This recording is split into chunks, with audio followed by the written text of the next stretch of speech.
Si on doit prendre le temps de réfléchir un peu pour donner un sens, une conscience et une connaissance de la fin d'année, de ce temps que tout le monde appelle la traversée, donc du 31 au 1er, qu'est-ce que nous devons retenir de cela? Quelles seront les dispositions, la prédisposition qu'on devra mettre en pratique et quelle doit être la conscience et quelle connaissance nous devions avoir de cela pour bien le faire? Au-delà de tout ce que nous faisons habituellement, qu'est-ce qui se passe? Qu'est-ce qui est censé arriver et comment devrions-nous nous y présenter? Ce qui est d'abord à savoir simplement est que du 31 au 1er, donc quitter d'une année à une autre année en un jour peut avoir sa valeur spirituelle, mais plus si c'est compris comme un rituel et connaître les pratiques et les prédispositions usuelles.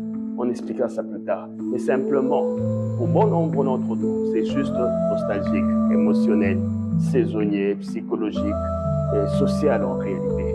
On est juste content de connaître une nouvelle année socialement. On vient juste d'ajouter du temps à notre vie, psychologiquement. Ça fait comme si on a mérité, ou bien on a hérité, ou bien on a été gratifié de quelque chose, saisonnièrement selon les cycles naturels du fonctionnement qui régissent les temps, les climats, les saisons, juste un cursus qui nous prédispose à la culture de tel ou tel autre produit, ou bientôt c'est la chasse, ou bien la saison de telle ou telle autre pêche saisonnièrement. Mais tout cela garde la même évidence. En réalité, il ne se passe rien du 31 au 1er, à part émotionnellement, socialement, psychologiquement, tout se fait du 1er au 31 parce que du 31 au 1er, c'est juste ce qu'on appelle la porte, le résultat. C'est un peu comme après une année scolaire.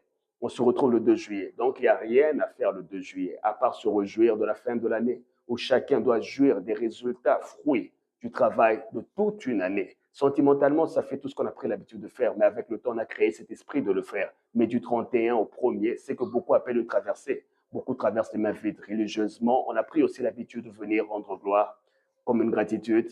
Et depuis un temps, on lui donne une connotation un peu spéciale qui est devenue un leurre, encore un mensonge et une vraie distraction. Ce jour-là, il ne se passe rien à part si on considère cela comme une porte où on va enseigner les gens aux attitudes à prendre pour ceux qui n'ont pas bien fait, pour ceux qui n'ont rien mérité, pour ceux qui n'ont pas assez travaillé, du 1er au 31, reconsidérer leur voie, prendre plus conscience, croire plus en eux et d'essayer de profiter des saisons qui vont bientôt recommencer, du calendrier qui vient d'être renouvelé, prendre une revanche, prendre le go avec tout le monde pour que le 31 qui viendra, quand tu devais passer du 31 au 1er, ça puisse avoir de quoi se réjouir.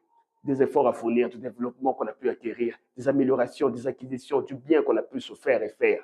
En réalité, au-delà de tout ce qu'on en a fait, de toutes les réjouissances qui les accompagnent, c'est juste des moments de méditation, d'introspection, de résolution et de projection. Parce qu'en réalité, il ne se passe rien du 31 au 1er. Tout se fait du 1er janvier au 31 décembre.